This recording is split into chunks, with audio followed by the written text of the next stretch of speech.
സ്മരണയിൽ കുറിച്ചിട്ട ഒരു ദിനമായിരുന്നു അത്. കുളത്തിലിറങ്ങി നീന്തുക, അതും നൂൽ ബന്ധമില്ലാതെ. ആ ആദ്യ അനുഭവം അവൾക്ക് എങ്ങനെ മറക്കാനാകും? അന്നേ ദിവസം രാവിലെ മാസ്റ്റർ കുട്ടികളോട് എല്ലാവരോടുമായി പറഞ്ഞു, ഇന്ന് എന്തൊരു ചൂടാ, നമുക്ക് നീന്തൽക്കുളത്തില് വെള്ളം നിറച്ചാലോ? ഹായ്, നിറയ്ക്കാം, ടോമോയിലെ 50 വിദ്യാർത്ഥികളും ഒന്നിച്ചു വിളിച്ചു പറഞ്ഞു. ഹോയ് ഹോയ്, 1-ാം ക്ലാസ്സുകാരായ ടോട്ടോയ്ക്കും കൂട്ടുകാർക്കുമായിരുന്നു ഏറ്റവും അധികം ഉത്സാഹം. സാധാരണ നീന്തൽക്കുളങ്ങൾ ദീർഘചതുരാകൃതിയിലാണ്.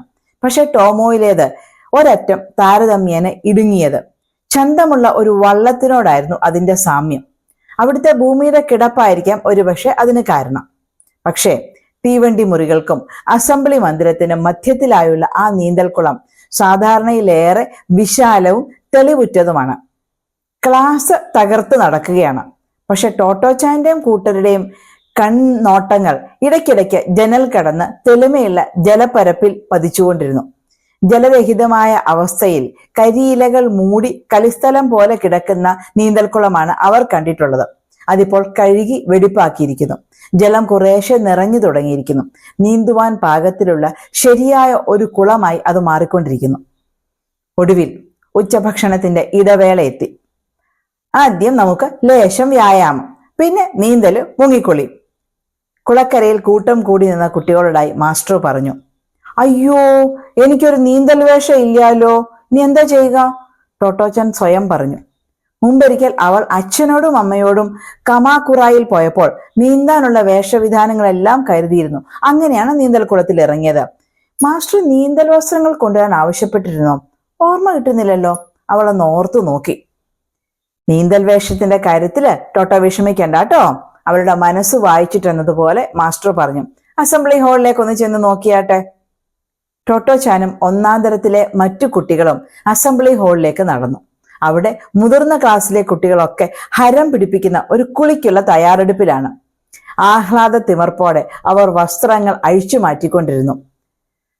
നിശേഷം നഗ്നരായ കുട്ടികൾ ഒന്നിനു പിറകെ ഒന്നായി സ്കൂൾ മൈതാനത്തിലേക്ക് ഓടി. ധൃതിയിൽ വസ്ത്രങ്ങൾ അഴിച്ചു വെച്ച് 1-ാം തരക്കാരും അവരെ പിന്തുടർന്നു. വെയിലത്ത് ഊടുതുണിയൊന്നുമില്ലാതെ നടക്കുക ഒരു പ്രത്യേക രസം തന്നെയായിരുന്നു. ഹാളിന് പുറത്തെ പടവുകൾ ഇറങ്ങുമ്പോൾ തന്നെ കൊച്ചു ടോട്ടോയും സംഘവും അത് കണ്ടു. മറ്റുള്ളവർ വ്യായാമം ആരംഭിച്ചു കഴിഞ്ഞിരിക്കുന്നു. പൂർണ്ണ നഗ്നരായി കുട്ടികൾ കുളക്കരയിലേക്ക് ഓടി. മിയോച്ചാന്റെ മൂത്ത സഹോദരനാണ് കുട്ടികളുടെ പരിശീലകൻ, അതായത് മാസ്റ്ററുടെ മകൻ. സമർത്ഥനായ ഒരു ജിംനാസ്റ്റ് കൂടിയായ അയാൾ ടോമോയിലെ അധ്യാപകനായിരുന്നില്ല. പക്ഷെ യൂണിവേഴ്സിറ്റി നീന്തൽ ടീമിന്റെ അംഗമാണ്. ടോമോ എന്നായിരുന്നു അയാളുടെ പേര്. അതെ, സ്കൂളിന്റെ അതേ പേര്. ടോമോസാൻ നീന്തൽ വസ്ത്രങ്ങൾ ധരിച്ചിരുന്നു. വ്യായാമം കഴിഞ്ഞ് ചൂടുപിടിച്ച ശരീരത്തിലേക്ക് തണുത്ത വെള്ളം തെറ്റിത്തെറിപ്പിച്ച് ഇക്കിളി പൂണ്ട് നിലവിളിച്ച് ആർത്തുകൊണ്ട് ഓരോരുത്തരായി കുളത്തിലേക്ക് ചാടി. ഇറങ്ങിയവർക്ക് വെള്ളത്തിൽ നിൽക്കാനാവുന്നുണ്ടോ എന്ന് പ്രത്യേകം നിരീക്ഷിച്ച് ബോധ്യം വന്ന ശേഷം മാത്രമാണ് ടോട്ടോച്ചാൻ കുളത്തിലേക്ക് കാലെടുത്ത് വെച്ചത്. കുളിമുറി ചുവരുകൾക്കുള്ളിലെ ഇളം ചൂടില്ല. കൈയെത്തുന്നിടത്തെല്ലാം ജലം മാത്രം. ഹൃദ്യവും വിശാലവുമായ നീലക്കുളം, തെളിഞ്ഞ ജലപ്പരപ്പ്.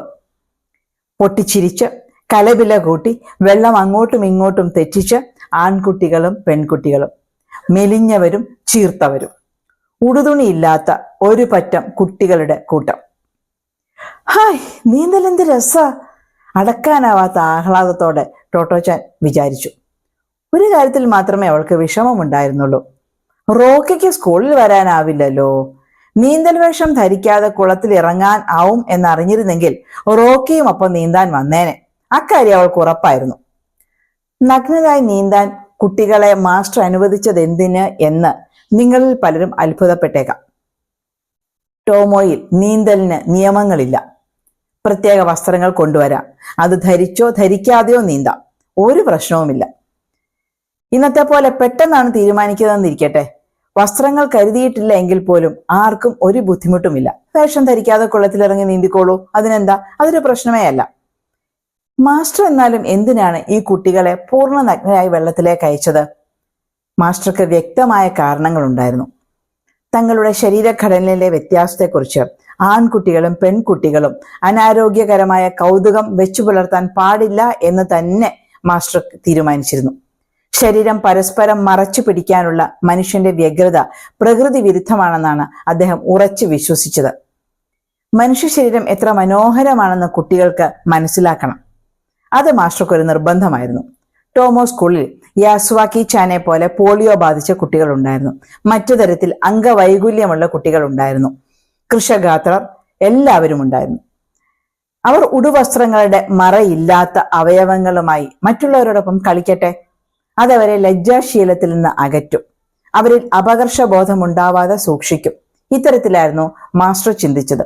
വൈകല്യങ്ങൾ കാരണം ലജ്ജാലുക്കളും വിമുഖരുമായി തീർന്ന കുട്ടികൾ സ്വയം തിരിച്ചറിഞ്ഞ് ആനന്ദിക്കാൻ തുടങ്ങുമെന്നും താമസിയാതെ തന്നെ തങ്ങളുടെ അപകർഷാബോധത്തെ പൂർണ്ണമായും കീഴടക്കാൻ അവർക്ക് കഴിയും എന്നും അദ്ദേഹം അനുഭവത്തിൽ നിന്ന് മനസ്സിലാക്കിയിരുന്നു.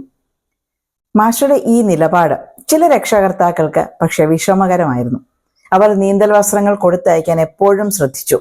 സ്ഥിരമായി കുട്ടികൾ അവ ഉപയോഗിക്കുന്നുണ്ട് എന്നായിരുന്നു മാതാപിതാക്കളുടെ ധാരണ. ടോട്ടോച്ചാനെ പോലെ ഉടുതുണിയില്ലാതെ നീന്തുന്നതാണ് ഉത്തമം എന്ന് ആരംഭത്തിൽ തന്നെ തീരുമാനിച്ചവരുമുണ്ട്. വേഷം കൊണ്ടുവരാൻ മറന്നല്ലോ എന്ന് പറഞ്ഞുകൊണ്ട് അവർ സൂത്രത്തിൽ നഗ്നരായി തന്നെ കുളത്തിലേക്ക് എടുത്തു ചാടും. ക്രമേണ മിക്ക കുട്ടികൾക്കും അത് ബോധ്യപ്പെട്ടു. നഗ്നരായി നീന്തുന്നതാണ് രസം അവർ സ്വയം തീരുമാനിച്ചു. നീന്തൽ വേഷം നനച്ച് വീട്ടിൽ കൊണ്ടുപോകാനുള്ള ശ്രദ്ധ പക്ഷെ എല്ലാവരും കാണിച്ചിരുന്നു. അങ്ങനെ നീന്തൽ വേഷം ധരിച്ചുണ്ടാകുന്ന വെളുത്ത ആ ഒരു അടയാളം ടോമോ വിദ്യാർത്ഥികൾക്കിടയിൽ തീരെ അപൂർവമായിരുന്നു. ക്രമേണ അവരെല്ലാം ബെറിപ്പഴങ്ങൾ പോലെ തവിട്ടു നിറമുള്ളവരായി തീർന്നു.